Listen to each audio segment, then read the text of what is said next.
Aujourd'hui, on va parler PNJ, qui est un sujet vraiment très intéressant. On va se demander qui sont les PNJ, leur symbolique et du passage en faisant un parallèle du jeu vidéo à la vie réelle. On commence par la définition de PNJ, personnage non joueur qui n'est pas contrôlé par un joueur. L'origine du terme vient des jeux de rôle où c'est le maître du jeu qui contrôle les joueurs. Le PNJ a un comportement défini de manière algorithmique, plus ou moins réaliste. Dans le langage courant également, le PNJ est utilisé comme insulte pour diverses raisons et variées que vous savez très bien. Premièrement, on va parler du script versus conditionnement. Alors un PNJ dans un jeu vidéo, il est conçu par un développeur et il a un script. Il reste dans ses lignes de code, il n'initie rien, il ne crée rien, il ne fait uniquement que réagir. Si ça vous rappelle quelqu'un, ben là on passe tout de suite vers le parallèle PNJ humain, une comparaison.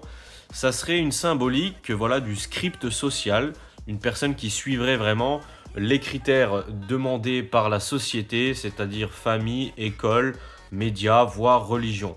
Il ne crée absolument rien, lui aussi, dans ce parallèle, et il serait uniquement bloqué dans un programme de pensée et de croyance qu'on lui a inculqué.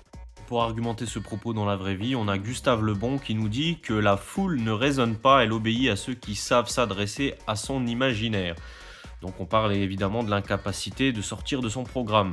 Donc le PNJ virtuel obéirait à un code et le PNJ humain obéirait à une idéologie. Deuxième partie, on va parler de la conscience. Le PNJ virtuel, il ne sait pas finalement qui il est, il n'a pas accès à ses mécanismes, à une logique du jeu, ni à son propre fonctionnement. Il est dans une forme tout simplement d'inconscience. Le PNJ humain suivrait donc la même idée en n'ayant aucun accès à son soi intérieur, à sa conscience intérieure, également à son propre fonctionnement psychologique et émotionnel. Il serait dirigé donc par des mécanismes implantés par la pub, la politique, la morale collective et tout un tas d'égrégores. Et le plus important, c'est que le PNJ humain doit croire qu'il est maître de ses actions.